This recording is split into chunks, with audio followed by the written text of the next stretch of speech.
It's the Locked On Podcast Network, your team every day. You are Locked On Buckeyes, your daily podcast on the Ohio State Buckeyes. Part of the Locked On Podcast Network, your team every day.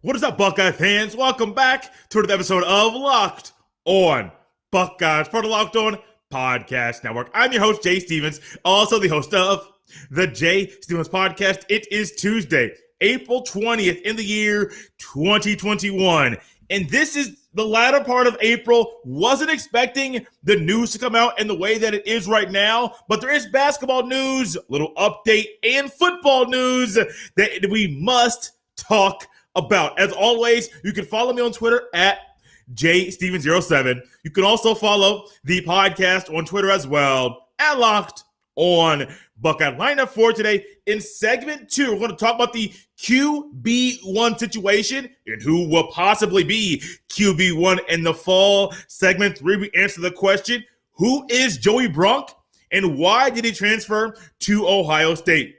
We begin today's show with a little update, recruiting update, and an updated preseason, a way too early top 25 from Gabe Parrish of CBS Sports. Yesterday on Monday, as expected, the number one player overall in this recruiting class, Chet Holmgren, announced that he will be playing basketball at Gonzaga. Jalen Suggs also announced he will be going pro, which was expected with the year he had as a freshman over there for the Zags. Chet Holmgren going from Minnesota, where he's playing basketball now, over to Spokane.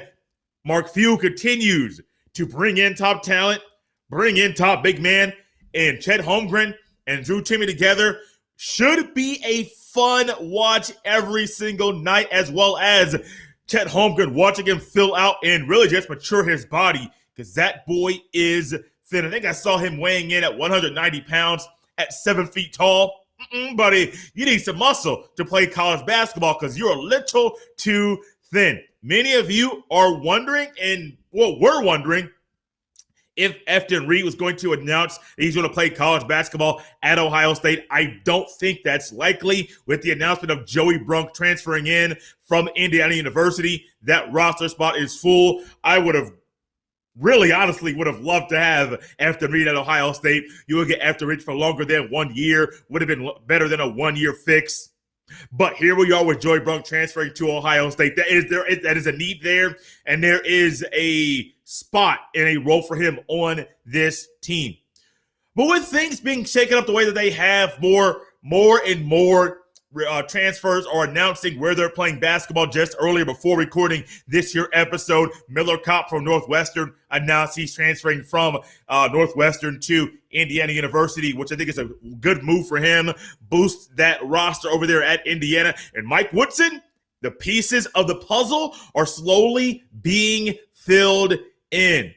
But with their transferring news and recruiting news coming out, some people need an update on the way too early top 25 to see where their school fits right now in the grand scheme of things in college basketball, or the landscape of college basketball. Gary Parrish, who does a phenomenal job covering college basketball for CBS Sports.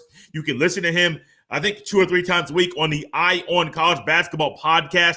Him and Matt Norlander do co-host that podcast. Do a phenomenal job. I'm a person that I do not tend to gravitate towards those styles of podcasts unless the host is really, really good and really tapped into what they're talking about.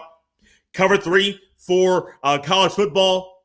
Also, Eye on College Basketball. Both of those are CBS Sports podcasts. One for college football, one for college basketball. I would encourage everyone to go check those out.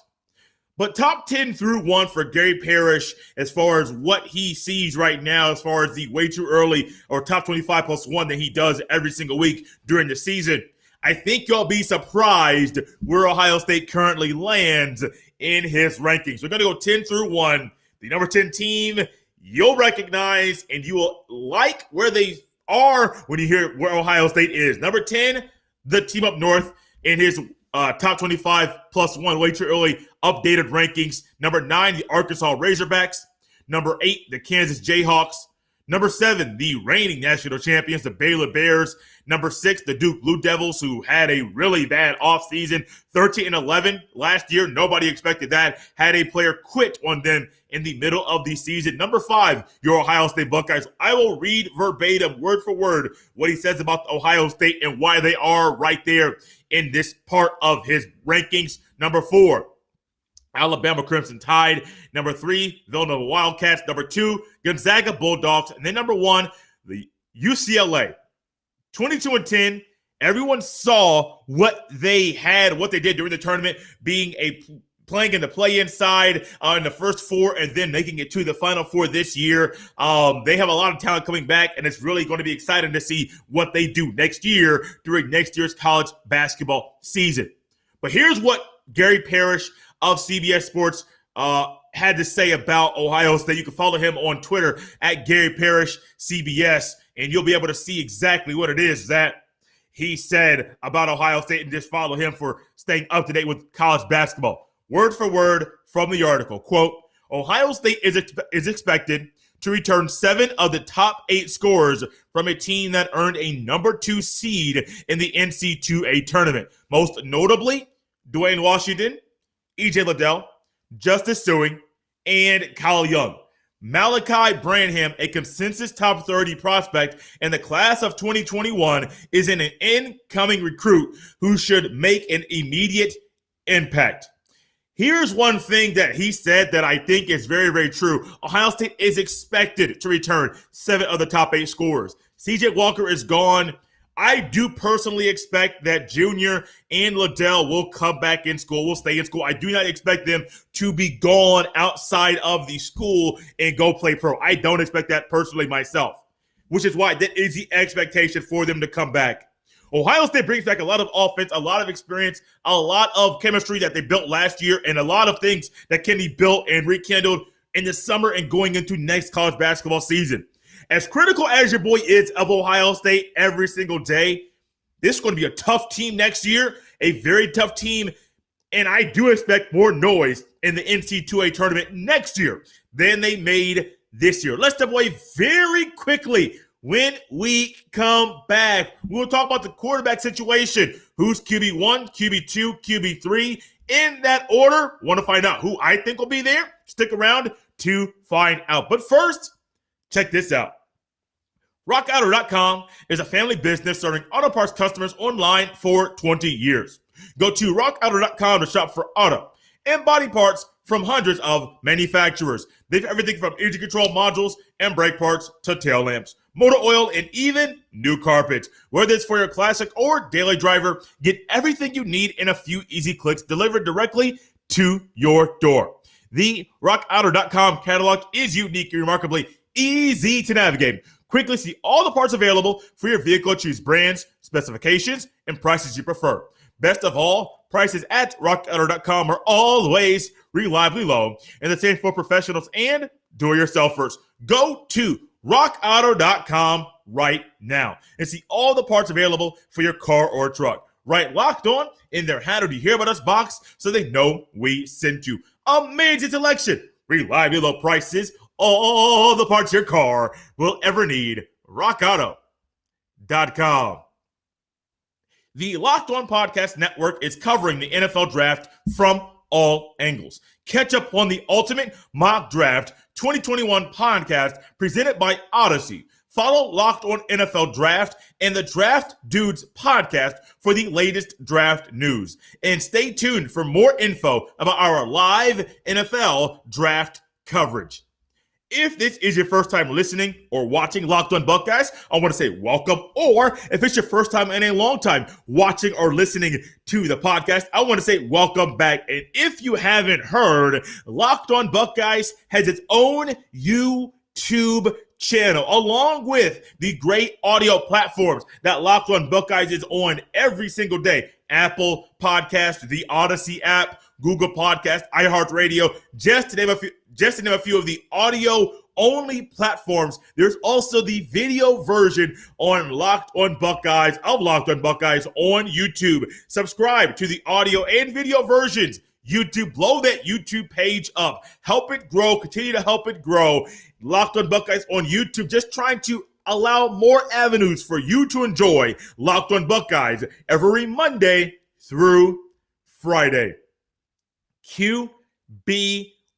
It is a conversation that's going to take up the entire space of the summer. If you see one workout, ooh, that's my guy, or ooh, that's not my guy. Trust me, I understand the severity and the importance of this here position. I have heard the talk about it doesn't matter who is at quarterback. These wide receivers are going to be open.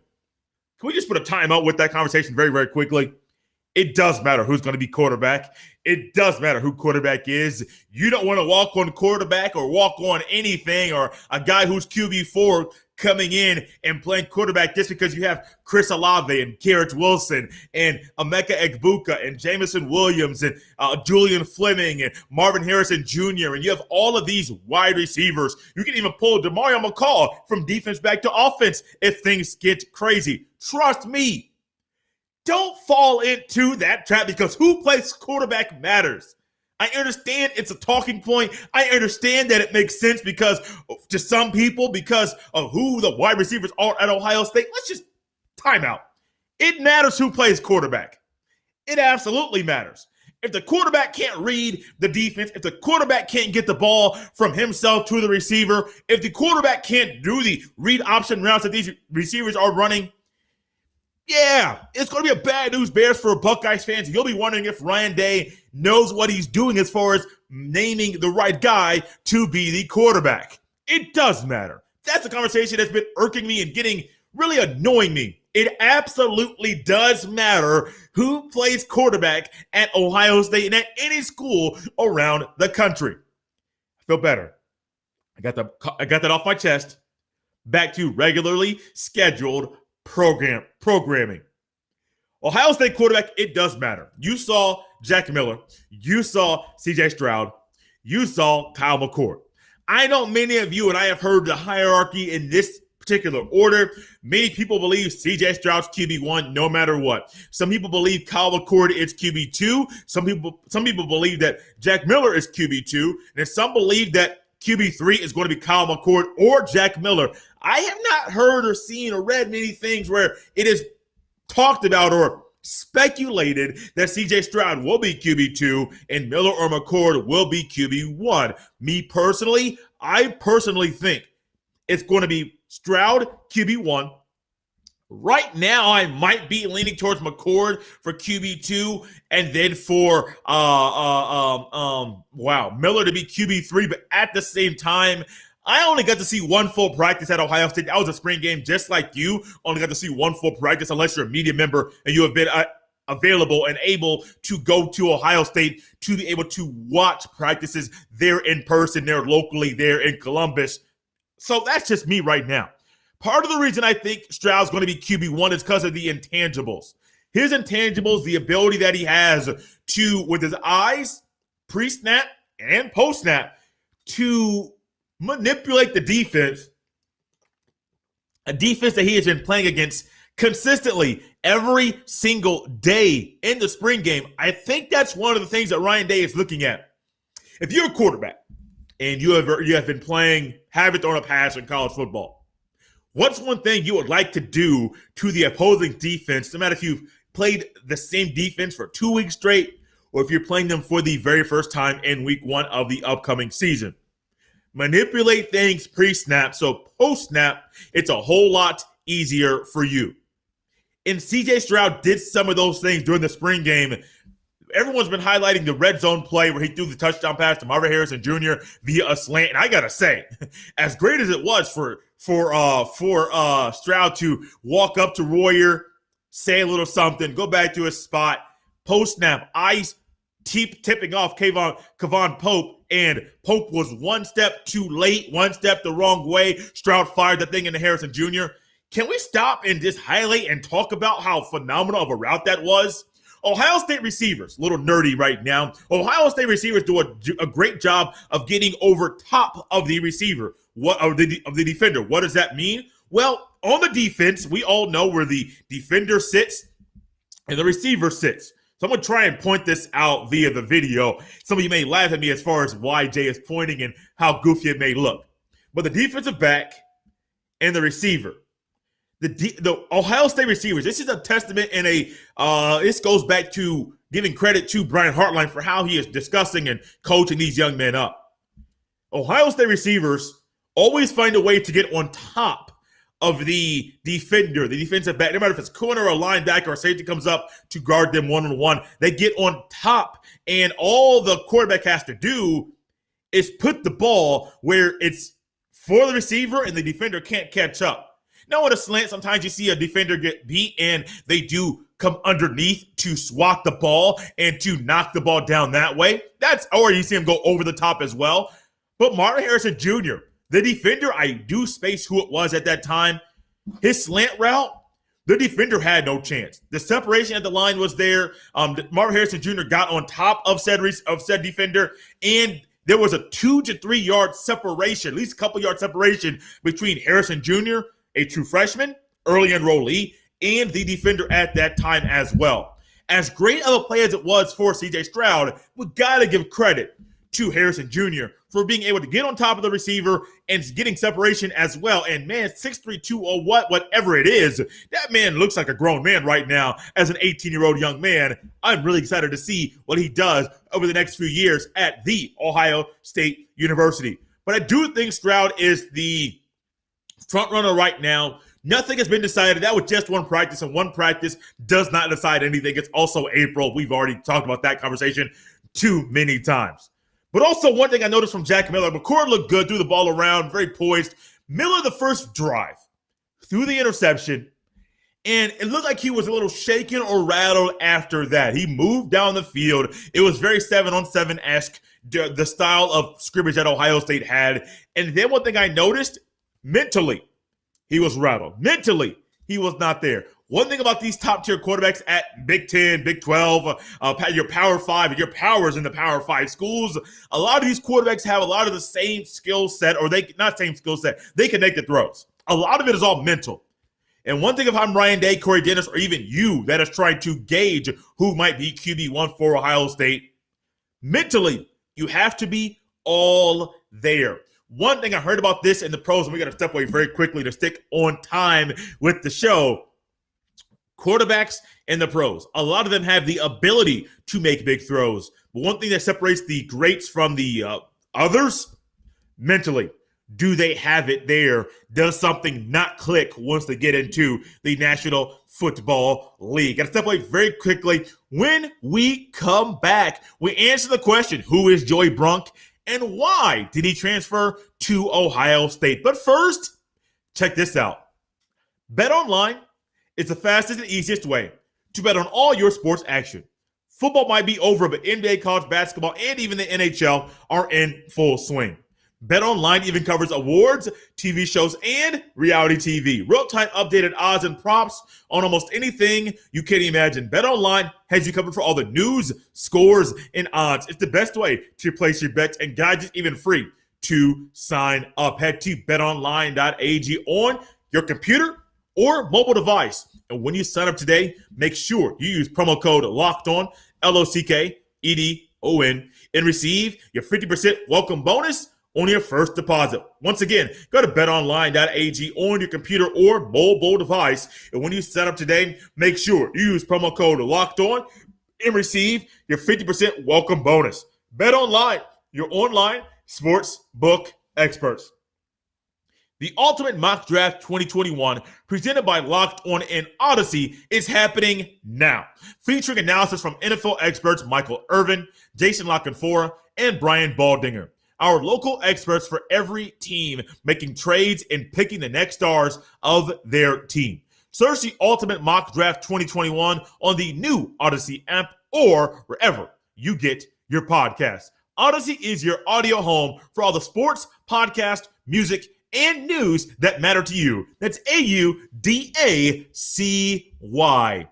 And as we wrap up today's show here of Locked On Buckeyes on this Tuesday, this fine Tuesday, got a little bit colder outside, But that does not detour about all of the goodness we're going to get here on today's show. Want to give a quick reminder, 5-star reviews, guys. Fill up the review section on 5-star reviews. You guys have done a phenomenal job, and I want to say thank you for the downloads going up this month.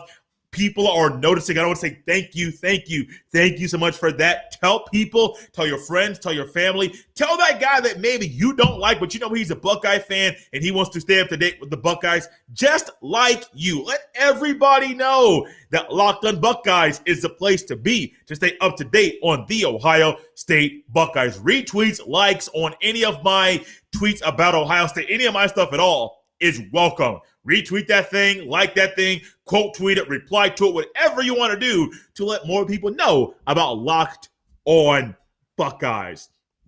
Joey Brunk. Many of you know that I am an Indiana high school basketball fan. And so this guy, Joey Brunk, I say this guy like I don't, like he's just a random guy. Joey Brunk, I got to watch in high school, and I was very excited about the possibility of what he could do in college, but the right fit had to happen. Joey Brunk coming out of college. This is coming from the rankings via Rivals.com. He was a 4-star recruit, the 104th ranked player via Rivals.com in the country. He had 12 offers, similar offers he got coming out of high school, the 2016 recruiting class. Those came from Butler University, Illinois, Indiana, Iowa, Michigan State, Mississippi, Missouri, New Mexico, Northwestern, Oklahoma. He had a lot of Big Ten. Purdue got him as well, Xavier, Nebraska. A lot of Big Ten, a lot of mid.